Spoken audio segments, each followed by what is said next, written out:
இதுக்கு வேற வழியே இல்லையா சார்? வழி இருக்குமா. என்ன வழி சார்? இந்த ஆர்டர் முடியற வரைக்கும் கொஞ்சம் பேரை டெம்பரவரியா வேலைக்கு சேர்த்துப்போம். ஆனா அதுக்கு அம்மாவோட பர்மிஷன் வேணுமா? அம்மா கிட்ட நான் பேசிக்கிறேன்.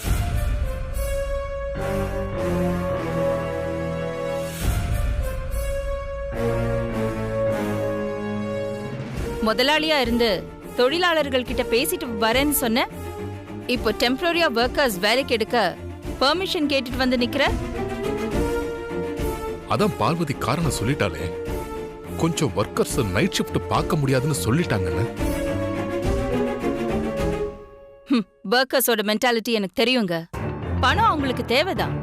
அதுக்காக அத்தனை வர்க்கர்ஸும் மெஷின் மாதிரி வேலை பார்க்கறதுக்கு முன் வர மாட்டாங்க. அவங்களுக்கும் பர்சனல் கமிட்மெண்ட்ஸ், கடமைகள் எல்லாம் இருக்கும்ல. சரி அகிலா, எத்தனை பேரால நைட் ஷிஃப்ட் வர முடியலையோ அவங்களுக்கு பதிலா டெம்பரவரியா ஆட்களை வேலைக்கு எடுக்கலான்னு தானே பார்வதி யோசனை சொல்றா. நீ பர்மிஷன் கொடுக்கலாமே. ஃபில் அப் பண்றதுனாலயோ இல்ல இன்னும் கூடுதலா வர்க்கர்ஸ் சேர்த்துக்கிறதுலயும் ஒரு பிரச்சனை இருக்குங்க. அதனால தான் நான் யோசிக்கிறேன். புதுசா வேலைக்கு எடுக்கிற வர்க்கர்ஸ் ஏற்கனவே இருக்கிற நம்ம எல்லா வர்க்கர்ஸோடையும் ஒத்து போய் ஒர்க் பண்ணுவாங்கன்னு சொல்ல முடியாதுங்க. இதனால குழப்பம்தான் வரும். நம்ம ஒர்க் தான் பாதிக்கும். மாமா, அக்கா அவங்க அனுபவத்துல சொல்றாங்க. புதுசா பதவிக்கு வந்த இவளுக்கு என்ன தெரியும்?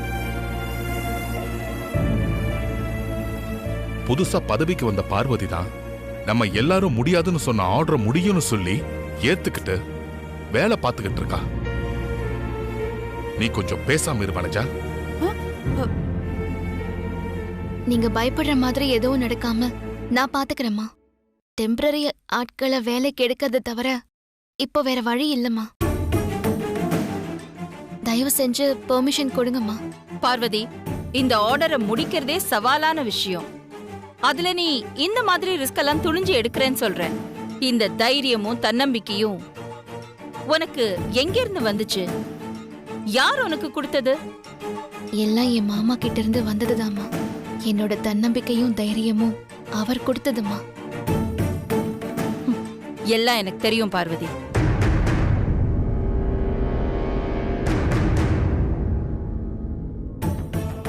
உன்னை அடுத்த கட்டத்துக்கு கொண்டு போறதா நினைச்சுக்கிட்டு ஆதிதான் உன்னை இப்படி மாத்திருக்கான். இதையெல்லாம் கரெக்டா கண்டுபிடிச்சிடுற. ஆனா இவங்க காதலை பத்தி நான் சொன்னா மட்டும் ஒத்துக்கவே மாட்டேங்கிற. உன்னெல்லாம் நம்பிக்கிட்டு ஒரு பொண்ணுக்கு தைரியமும் தன்னம்பிக்கையும் கண்டிப்பா இருக்கணும். ஆனா அது அளவுக்கு அதிகமா போகும்போது பிரச்சனைகளும் ஆபத்தும் கூடவே வரும். பாத்துக்கோ. சரிங்கம்மா, நான் கவனமா இருந்துக்கிறேன். நீங்க எனக்கு பெர்மிஷன் மட்டும் கொடுங்கம்மா.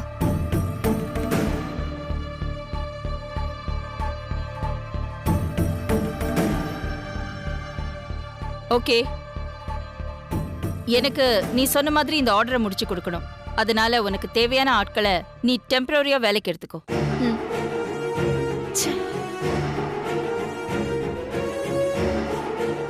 ரொம்ப நன்றி. கிளம்பு.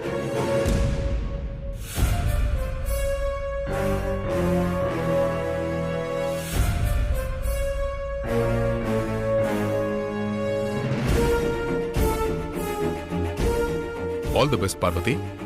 நன்றிங்கய்யா. பெஸ்ட் வாழ்த்து சொல்ல வந்துட்டாங்க. All the best Parvathi. All the best Parvati.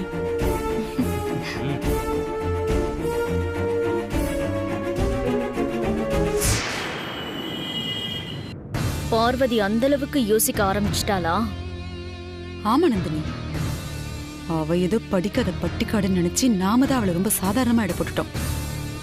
ஆனா அவ இருக்க இருக்க அகிலாண்டேஸ்வரிய மிஞ்சிருவா போல இருக்கு. என்ன சொல்றீங்க ஆண்டி?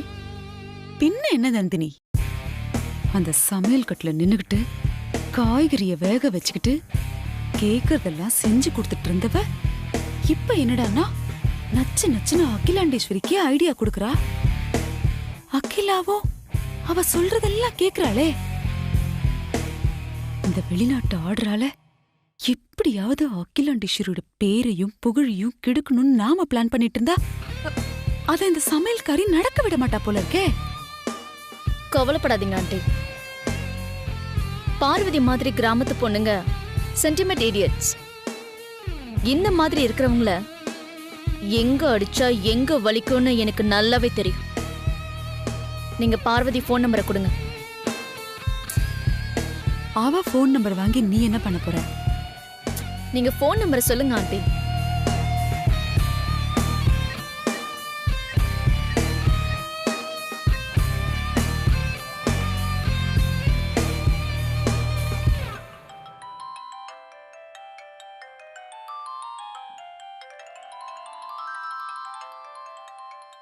என்னது நம்பர் புதுசா இருக்கு? ஒருவேளை ஒர்க்கர்ஸ் யாராவது ஃபோன் பண்றாங்களோ? ஹலோ, வணக்கம் குட்வில் அம்பஸ்டர் மேடம். வணக்கம். யார் நீங்க? என்னமோ நீங்க பெரிய அறிவாளி புத்திசாலி அகிலாண்டேஸ்வரிக்கு ஐடியா கொடுக்கற அளவுக்கு வளர்ந்துட்டீங்கன்னு கேள்விப்பட்டேன். குட்வில் அம்பஸ்டர் மேடம், ஏன் குரலை வச்சு என்னை யாருன்னு கண்டுபிடிக்க முடியலையா? என்ன பார்வதி, யாருன்னு யோசிக்கிறியா? உன்னையும் உன் குரலையும் அவ்வளவு சீக்கிரம் மறந்துட முடியுமா? இப்போ எதுக்காக எனக்கு ஃபோன் பண்ண? அடேங்கப்பா, என்ன ஒரு கோவம் உனக்கு என் மேல? அகிலாண்டேஸ்வரிக்கும் எனக்கும் தான் ஜென்ம பகை. உனக்கும் எனக்கும் என்ன பகை? அம்மாவோட விரோதிங்க எல்லாரும் எனக்கும் விரோதிங்க தான். இப்போ எதுக்காக எனக்கு ஃபோன் பண்ண? காரணம் இல்லாம நீ ஃபோன் பண்ண மாட்டியே. பரவாயில்லையே, கண்டுபிடிச்சிட்ட. நீ அறிவாளி தான், நான் ஒத்துக்கிறேன். இப்போ எதுக்காக ஃபோன் பண்ணன்னு சொல்றியா இல்ல நான் போனை கட் பண்ணட்டுமா? ஹே, அப்படியெல்லாம் அவசரப்பட்டு போனை கட் பண்ணிடாத. அப்புறம் உங்க அப்பாவை பத்தி நான் உன்கிட்ட சொல்ல முடியாம போயிடும். ஏன் அப்பாவை பத்தி நீ என்ன சொல்ல போற? அது ஒண்ணு இல்ல பார்வதி, நீ எப்படி அகிலாண்டேஸ்வரிக்கு விசுவாசமா இருக்கியோ அதே மாதிரி என்கிட்டயும் சில பேர் விசுவாசமா இருக்காங்க. என்னோட விசுவாசிகள் உன் மேல கோல வெறியா இருக்காங்க. அதனால அவங்களுடைய கோவத்தை ஹாஸ்பிட்டல்ல ஸ்டோக் வந்து படுத்திருக்கிற உன் அப்பா மேல காட்டலாம் இல்லையா? நந்தினி, வேண்டாம். ஐயோ பார்வதி, என் ஆளுங்க கிட்ட நானும் இதுதான் சொன்னேன், வேண்டான்னு சொன்னேன். ஆனா அவங்க கேட்கவே மாட்டேங்கிறாங்களே. உனக்கு பயம்னா என்னன்னு காட்டியே தீரணும்னு பிடிவாதமா இருக்காங்க. பாசக்கார பயலுக. ஆனா கோல வெறியோட உங்க அப்பாவை பார்க்க ஹாஸ்பிட்டலுக்கு போயிருக்காங்க. ஹாஸ்பிட்டல்ல இருந்து உங்க அப்பா குணமாகி வருவாரா இல்ல பொணமா வருவாரான்னு அந்த ஆண்டவனுக்கு தான் வெளிச்சம்.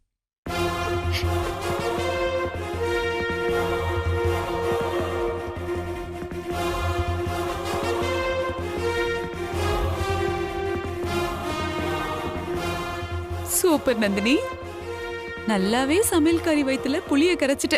செம்மையா இருந்தது. ஆனா நீ இப்ப எதுக்கு அவளுக்கு இப்படி ஒரு ஃபோன் பண்ண? நீ நிஜமாவே சுந்தரத்தை கொல்றதுக்கு ஹாஸ்பிட்டலுக்கு ஆள் அனுப்பியிருக்கியா என்ன? சுந்தரத்தை கொலை பண்றதே என்னுடைய நோக்கம் இல்ல ஆண்டி. பார்வதியோட தைரியத்தையும் நிம்மதியும் கொலை பண்ணணும். அதுக்காக தான் இப்ப நான் ஃபோன் பண்ணேன். ஃபோன் பண்ணதெல்லாம் சரிதான். ஆனா நந்தினி, அவ இப்ப முன்ன மாதிரி தான் இல்லையே. ஆனா உனக்கு கைய வாங்குறவளாச்சே. அவ உன் போனுக்கெல்லாம் பயப்பட மாட்டான்னு தான் எனக்கு தோணுது. பொண்ணுங்களுக்கு எப்பவுமே அப்பா சென்டிமெண்ட் அதிகம் ஆண்டி. அதனால பார்வதி என் போனை சாதாரணமா எடுத்திருக்க மாட்டான். இந்நேரம் ஹாஸ்பிட்டலுக்கு கிளம்பி போயிருப்பான். நான் நம்ம ஆட்களை வச்சு பார்வதி கண்ணு முன்னாடியே ஒரு கொலை முயற்சியை பண்ண வைப்பேன். அத பார்த்த பார்வதி பயந்து சாகணும். ஆனா கடைசியில நம்ம ஆளுங்க சுந்தரத்தை கொல்லாம வந்துருவானுங்க. இப்ப புரிஞ்சுது. அந்த விசுவாசம் உயிர் பழிச்சுக்குவான். ஆனா பார்வதி எப்படா உங்க அப்பா உயிருக்கு ஆபத்து வருமோன்னு அதுலயே செத்து செத்து வாழ்ந்துட்டு இருப்பா. அதானே உன் பிளானு? ரொம்ப கரெக்ட் ஆண்டி. அது மட்டும் இல்ல, இதுக்கப்புறம் அந்த பார்வதியால அந்த ஆர்டரை முடிக்கிறதுல கவனம் செலுத்த முடியாது. சொன்ன தேதியில அந்த ஆர்டரை முடிக்க முடியாம போயிடும். அவளும் குட்வில் அம்பாசிடர் பதவிய ரிசைன் பண்ணிடுவா. அதுக்கப்புறம் பிசினஸ்ல தி கிரேட் ஆதிக்கடவுர் அகிலாண்டேஸ்வரி பேரும் டேமேஜ் ஆயிடும். மொத்தத்துல ஒரே கல்ல 3 மாங்காய். சமநந்தினி.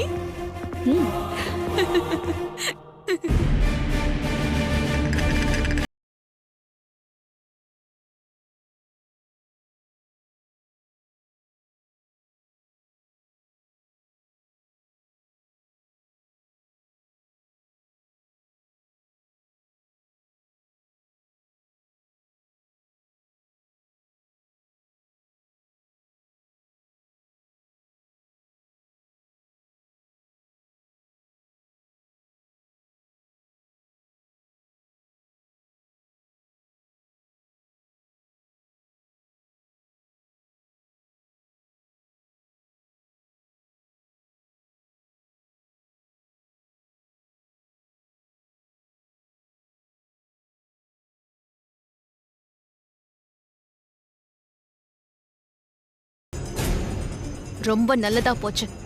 என்ன பார்வதி சொல்ற? வீட்ல யாரும் இருக்கக்கூடாது, மித்ரா மட்டும்தான் இருக்கணும்னு சாமியை வேண்டிக்கிட்டு வந்தேன். நான் நினைச்ச மாதிரியே நடந்திருக்கு. கடவுள் ஏன் பக்கம் இருக்கார் பட்டமாக்கா. அதுல என்ன சந்தேகம் பார்வதி? கடவுள் எப்பவும் உன் பக்கம் தான் இருக்காரு. ஆமா, எதுக்காக நீ அப்படி வேண்டிட்டு வந்த? வந்து சொல்றேன்.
உன்னதான் கேக்குறேன்.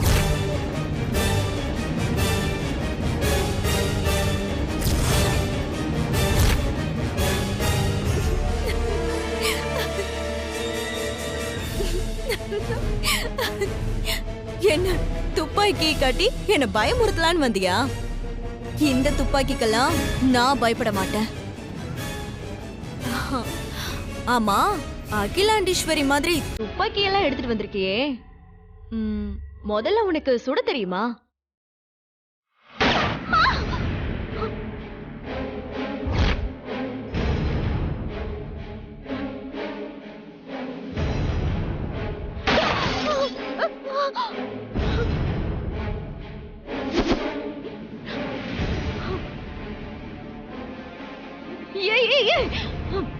என்ன பண்ணிட்டு இருக்க? சாம்பிள் போதுமா இல்ல இன்னொன்னு காட்டட்டுமா? என்ன வேணும் உனக்கு? ஏன் இப்படி எல்லாம் பண்ணிட்டு இருக்க? உன் அக்கா நந்தினி இல்ல, அவளுக்கு போன் போடு. வாட்? நந்தினிக்கா? எதுக்கு? இப்ப போடுறியா இல்ல உன்ன? போடு சீக்கிரம்.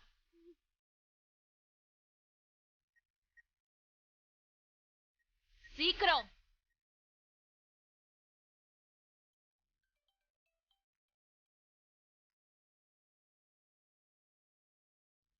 என்ன ஆண்டி, மித்ரா கால் பண்றான்?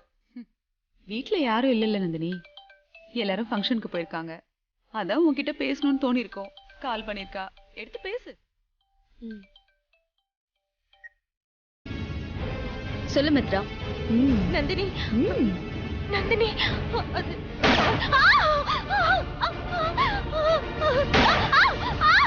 ஹே மித்ரா.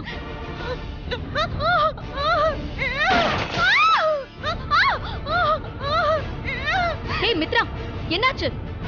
மித்ரா சொல்லு. மித்ரா என்னாச்சு? மித்ரா. நந்தினி என்னாச்சு? ஏன் இவ்வளவு பதட்டமா இருக்க? மித்ராக்கு என்ன? மித்ரா பேச ஆரம்பிச்சா. உடனே துப்பாக்கி வெடிக்கிற சத்தமும் அவளுடைய அலறல் சத்தமும் கேக்குதா ஆண்டி? மித்ரா, மித்ரா ஹலோ.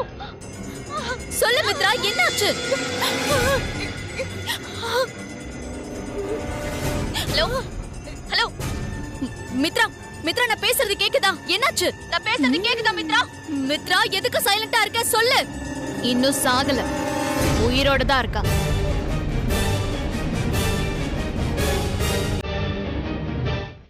இனிமே இவ உயிரோட இருக்கிறதும் இல்ல சாகிறதும் உன் கையில தான் இருக்கு. என்ன என் அப்பாவோட உயிருக்கு ஆபத்துன்னு போன் பண்ணதும் நான் அலறி அடிச்சுக்கிட்டு ஹாஸ்பிட்டலுக்கு போயிடுவேன்னு நினைச்சியோ? இருந்த இடத்துல இருந்துகிட்டு என் அப்பாவை எப்படி காப்பாத்தணும்னு எனக்கு தெரியும்.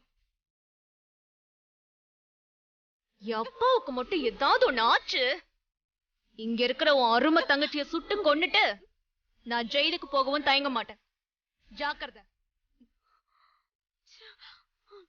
அது எப்படி? ஏன் அப்பா ஹாஸ்பிட்டல்ல இருந்து போனமா வருவாரா? இந்த வீட்ல இருந்து உன் தங்கச்சிய போனமா அனுப்பி வைக்கிறேன். பாக்குறியா? ஏய் பார்வதி, ஏய் பார்வதி. நான் இப்போ வெறும் பார்வதி இல்லடி, ஆதிக்கடவுள் பார்வதி.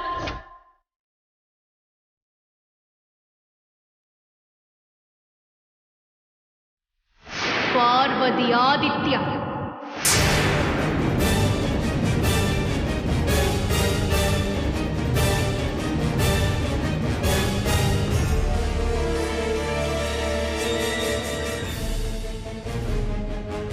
போன்ல மிரட்டுற வேலையெல்லாம் இனிமே என்கிட்ட வச்சுக்காது.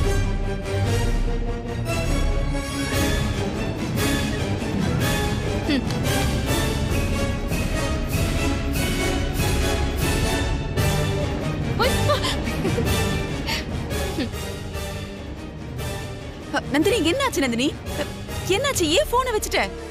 மித்ரா போன்ல இருந்து அந்த சமையல்காரி எதுக்காக பேசினா? என்ன வேணும் அவளுக்கு? மித்ராக்கு என்னாச்சு? ஆண்டி, நீங்க சொன்னது கரெக்ட் தான். பார்வதி பழைய பார்வதி இல்ல, அடிப்பட்ட புலி. பழிவாங்க புறப்பட்ட மாதிரி ஏங்கிட்டே பாயரா. அது வேற ஒண்ணும் இல்ல நந்தினி, அவளுக்கு இந்த அளவுக்கு ட்ரைனிங் கொடுத்து ஏத்தி விட்டுருக்கிறதே ஆதிதான். அவன் கொடுக்கிற தைரியத்துலதான் அந்த சமையல்காரி இந்த ஆட்டம் போட்டுட்டு இருக்கா. ஆமா, நீ அவ அப்பனை கொன்னுடுவேன்னு சொல்லி கூடவா அவ பயப்படல? அவ ஹாஸ்பிட்டலுக்கே போலியா? இல்ல ஆண்டி, மித்ராவை தேடி போய் துப்பாக்கி காட்டி மிரட்டி இருக்கான். அவ அப்பாவுக்கு ஏதாவது ஆச்சுன்னா மித்ராவை கொன்னுடுவேன்னு மிரட்டி இருக்கா. அவ எதுக்கும் துணிஞ்சிட்டா ஆண்டி. அதான் கொஞ்சம் கூட பயமே இல்லாம என்கிட்டயே தைரியமா ஆதிக்கடவுள் பார்வதின்னு சொல்றா. என்ன சொல்ற நந்தினி? அவ அப்படியா சொன்னா? ஆமா ஆண்டி, அது மட்டும் இல்ல, பார்வதி ஆதித்யா